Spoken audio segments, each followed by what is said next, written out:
art historian Ernst Gombrich proclaimed that an artist does not paint what he sees, but what he knows.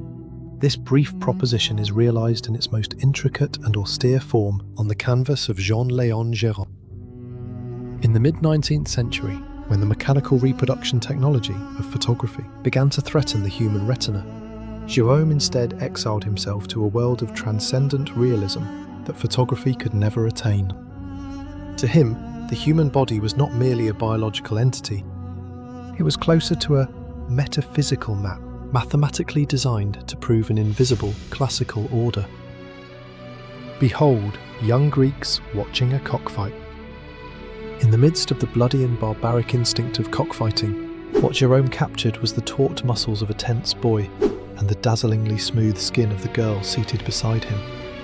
From a psychological perspective, this contrast induces intense cognitive dissonance. The coexistence of cruel amusement and the sublime physical aesthetics of these two figures. This is an art historical restoration of Paideia, the educational ideal of ancient Greece specifically, the process of taming and purifying raw instincts through rational order. Here, Gérôme questions us through the bodies of the boy and girl. Do you see desire in this flesh, or do you see order? The boy's solid back and the girl's soft curves are not merely a paean to youth, but symbols of a golden age when nature and civilization achieve perfect equilibrium. He invites us into his vast aesthetic empire by preserving the nude not as shameful exposure, but as the most noble state humanity can achieve. The most provocative theme permeating Gérôme's worldview is the revival of the ancient belief that beauty is goodness, Kalokagathia. Phryne before the Areopagus is the historical apex that visualizes this philosophical discourse. In the moment the veil is lifted, Phryne's body is depicted like a white flash bursting through the canvas. This scene is an archetypal representation of the halo effect. The moment the judges confront Phryne's form, their legal reason and logical judgment are instantly paralysed. What fills that void is an overwhelming sense of aesthetic awe. Gérôme here uses the nude not as an object of voyeurism, but as a metaphysical device that reveals an absolute truth, which human language or the standards of law cannot dare to infringe upon. Behold Phryne's body. It is smooth and flawless, more like a marble sculpture of a temple than a woman's flesh. Through his enamel technique, Gérôme erased even the pores of the skin, forcibly relocating the nude from the realm of secular shame to a sacred sanctuary. For Gérôme, this was the most dangerous and captivating philosophical victory, demonstrating that beauty can overwhelm morality and law. The only judgment humanity can render in the face of perfect beauty is one of awe, and that awe becomes evidence of innocence. Now we stand before Pygmalion and Galatea, where Gérôme's artistic ambition is most overtly projected. This work is akin to translating Maurice Merleau-Ponty's phenomenology of perception into imagery. Observe that fleeting point of contact where cold marble is transformed into warm flesh. Philosophically, this is an ontological performance, demonstrating how the creative energy known as eros transforms the object into the subject. Here, Gérôme erased the presence of the painter through his signature finishing technique that thoroughly eliminates brushstrokes, leaving only the living, moving subject where the painter has vanished. This is the audacious pride of an artist who dreamed of the complete unity of subject and object. The viewer does not merely see the painting, they feel Galatea's body warmth. This is Gérôme's relentless will to prove that art can transcend mere imitation of reality and become a second genesis that creates a new reality. Pygmalion's kiss stimulates humanity's fundamental narcissism, falling in love with one's own creation. Gérôme transformed the canvas not into a simple plane, but into a portal to the divine realm. Breaking down that boundary, that was the aesthetic alchemy Gérôme dedicated his life to pursuing. Gérôme's gaze extends beyond the solemnity of the classics into the world of the exotic other. In particular, the snake charmer is a psychological crystallization. revealing how Western rationality defines and consumes the other.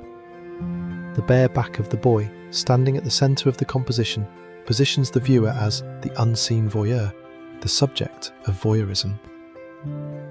The boy's smooth, flawless back becomes a visual anchor that compulsively holds the viewer's gaze, and its texture collides with the geometric patterns of the blue Islamic tiles covering the back wall, evoking an uncanny tension between organic vitality and inorganic order. The masterpiece element of this work is the spectators within the painting who gaze at the boy.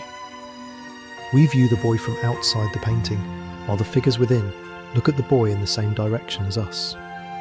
This overlapping gaze thoroughly reduces the boy to an exhibited object. At the point where the rough scales of the giant serpent meet the boy's soft skin, the viewer experiences both an unsettling tension and aesthetic pleasure simultaneously. This is the very essence of the Orientalism designed by Gérôme. He disguised himself in exotic mystique to liberate the latent desires of Westerners, while simultaneously cloaking those desires with the mask of academic legitimacy through meticulous verification. In Pool in a Harem and Moorish Bath, the nude women are likewise incorporated as part of the architectural geometry. The supple curves contrasting with the cold tiled grid induce a taut psychological tension between order and chaos. As Edward Said noted, the Orient for Gérôme was an object to be observed, and while depicting steam-filled intimate spaces, he never allowed for a rough touch. This is a projection of the psychological desire for domination that seeks to confine and control the world of the other within Western order. Now Gérôme explored the two extreme points of the human abyss through the body. Behold, Dance of the Almeh. Here, the dancer's body is an explosion of energy, defying gravity. The passionately billowing fabric and the bow-arched waistline are the incarnation of what Nietzsche called Dionysian frenzy. The dancer's form here is a wild revelry, an outlet for primal vitality bursting through the oppression of civilization. Gérôme visualizes the intense heat of the rhythmic body through the light falling upon the dancer's skin. However, this intense energy is immediately inverted into the cool stillness of young Greeks in the mosque. Beneath the majestic pillars of the temple, the bodies of those praying, with their backs turned to the audience, possess an entirely different texture from that of the dancer seen earlier. Here the body becomes not a tool of desire, but a spiritual vessel for confronting the absolute.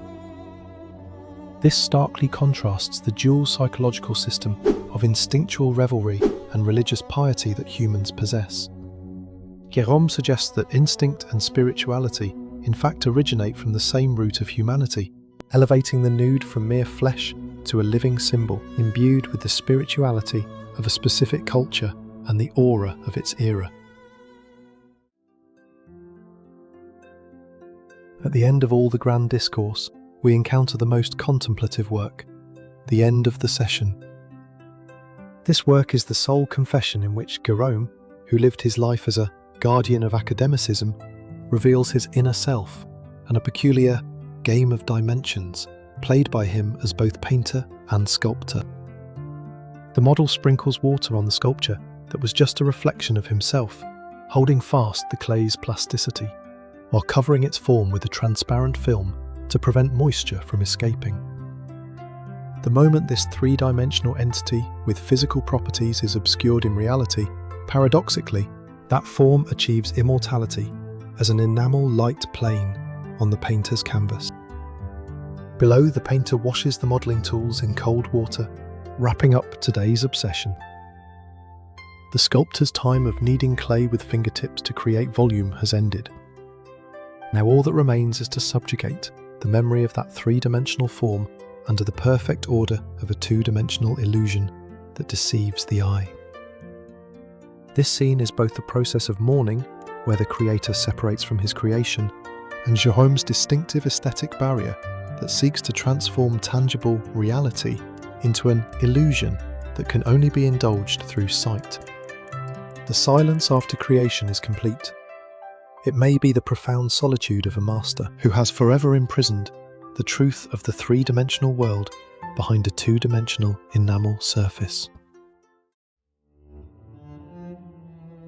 Jean-Léon Gérôme's human bodies never age or decay. He firmly sealed three-dimensional reality with two-dimensional enamel light so that even the passage of time cannot penetrate.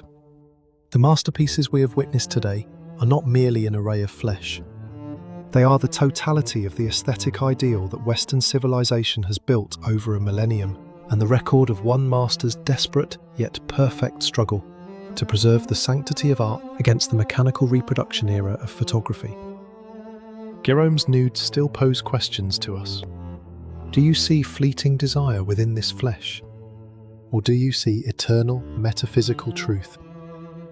His brushstrokes, which sought to prove the invisible absolute value through the perfection of the visible, remain for us today the most refined solace that art can achieve.